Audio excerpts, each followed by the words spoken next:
Sulit ba talagang bumiyahe ng halos 160 kilometers, dumaan pa sa mas mahaba pero mas scenic na route para lang makarating sa KM90 o mas kilala bilang Little Baguio ng Infanta Quezon? Tara, alamin natin. Hello sa inyo mga ya, welcome ulit sa Sulit nga ba? Para papa. ang series kung saan hinahatulan natin kung sulit nga bang dayuhin ang mga sikat na riding destinations, lalo na kung manggagaling ka pa sa malayo. Ngayong araw pupunta tayo sa KM90, Little Baguio, sa Infanta Quezon.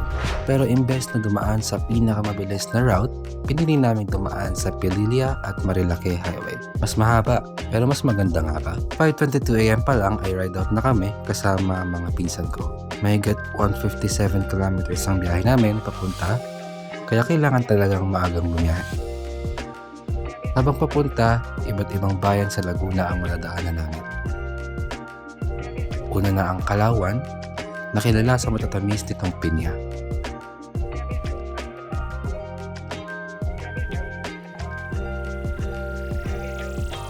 Sunod ang Victoria, na kilala naman sa iba't ibang potahe at produktong gawa sa itik.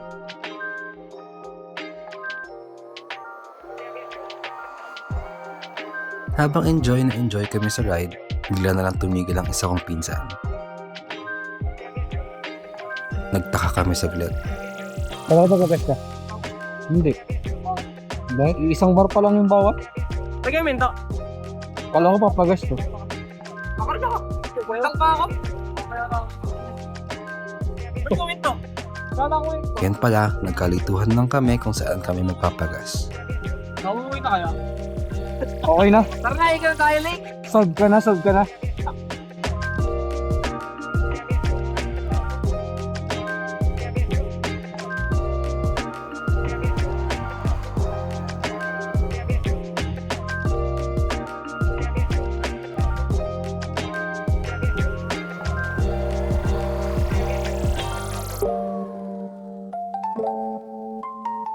Maya-maya ay nasa pagsanhan na tayo.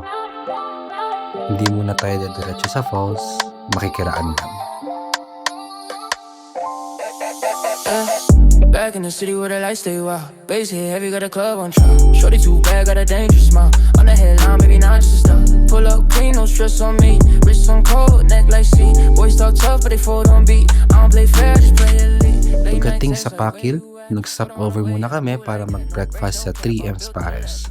Pero bago pa kami makarating, may unang casualty na agad ang ride. Natanggal ang mudguard ng motor ng pinsan ko. Nakabutihang palad, wala namang nasaktan. Puta, hindi sumabit sa gulong mo. Sumabit sa gulong mo, patay ka na doon. Damage check. Huwag dito, yari. Ano yan? Dito yung ano. Huwag ito, itap yan. Tigil ni pak. Ganun din. Kala mo yan pinabaril ni Carto yung motor mo. Isa lang siyang magandang kwento na pag-uusapan habang kumakain. Ikaw mag-alala, may tarhagger rin naman ako. Pero nakakabit. After namin kumain, ride ulit.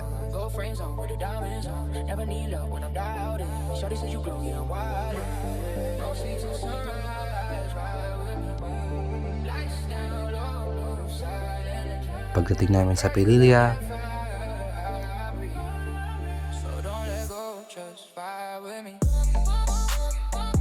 sa last vlog ko rito, halos wala kami nakita dahil sa kapal ng fog. Pero ngayon maganda na ang panahon, sulit na sulit. Kitang-kita na ang mga windmills. Isa pa lang to sa mga dahilan kung ba't pinili namin dumaan sa mas mahabang route. At eto na, Marilake Highway. You the type to get me caught up in a flame. No rules, now we just play the game. In the fast lane, pushing through the rain. I'll be loud, calling out your name. Do the crime, give it, run, get a fake move. No sleep till sunrise, ride with me. Kung bagong motor ang dala mo at gusto mong magpa-picture, maghanda ka na ng budget. Sa dami ng photographers dito, baka mapa-extra gastos ka. Hands on me like gravity. Let's get lost in ecstasy.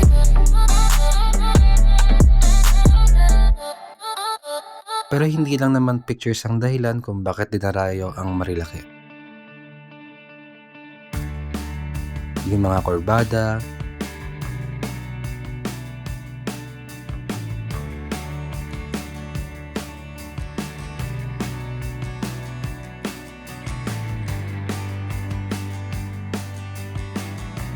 yung preskong hangin, at yung tanawin. Punch drunk crazy bets on me. Backlit scroll Armageddon arcade. Kahit ilang beses mong balikan, hindi nakakasawa. Walking the wild, walking the wild. Don't know why.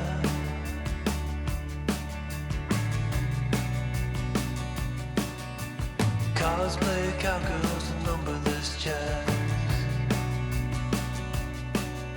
We're feeling just fine in our running hats. Nag-coffee stop muna kami sa Tanay Highlands. Maganda naman ang view.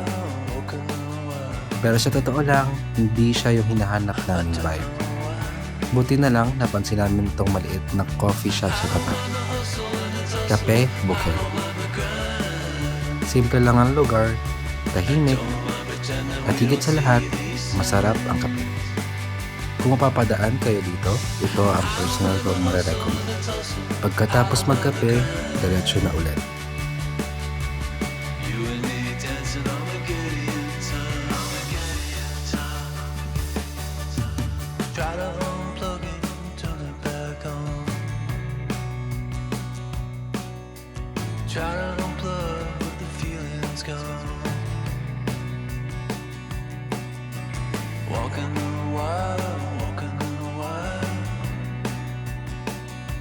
You don't know why. Habang papalayo kami sa Marilaki, mapapansin mong unti-unti nang kumukonti ang mga riders. Dito mo mararamdaman na ikaw na lang at ang kalsada.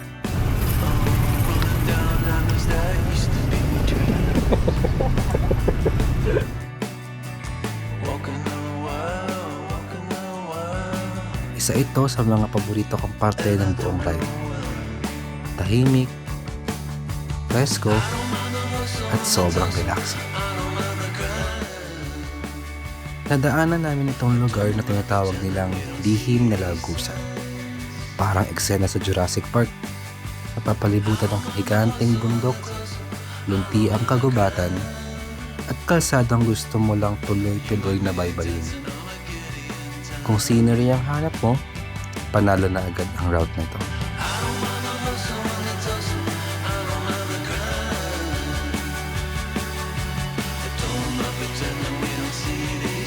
At sa wakas, nakarating na rin kami sa KM9. Sa sobrang enjoy namin sa buong biyahe, saka ko lang napansin na paubos na pala ang battery ng Ace Pro ko. Kaya pasensya na kung konti lang ang footage natin dito. Pero kahit ganun, gets ko agad kung bakit tinawag nila itong Little Baguio. Presko ang hangin, tahimik ang paligid, at pagkatapos ng halos 160 kilometers na biyahe, parang reward na lang talaga ang makarating dito. Minsan, hindi mo kailangan ng maraming ganap. Minsan, sapat na yung magandang kalsada, malamig na hangin, at ilang minutong pahinga bago bumiyahe ulit. So, sulit ba ang KM90 kung manggagaling ka pa sa San Pablo, Laguna? Para sa akin, oo. Sulit na sulit. We keep on moving, we keep on moving along, we keep on rolling. No, we ain't slowing it down. We keep on moving, we keep on moving. Pero ang totoo, hindi lang yung destination ang sulit. Pati yung mismong biyahe. Yung Marilaki, yung Pililya, yung mga stopover. Yung mga simpleng kwentuhan habang nagkakape. Lahat sila parte ng experience. Kung naghahanap ka ng ride na mas may enjoy mo ang biyahe kaysa sa mismong destination, isa ito sa pinaka-recommend ko. Kung nag-enjoy kayo sa episode na ito ng Sulit nga ba? Para huwag kalimutang mag-like at subscribe. Comment nyo na rin kung anong riding destination ang gusto nyong hatulan natin sa susunod. Hanggang susunod na ride, aras palagi. Never take a pay cut, we get in what we worth in. I never change the blueprint cause we know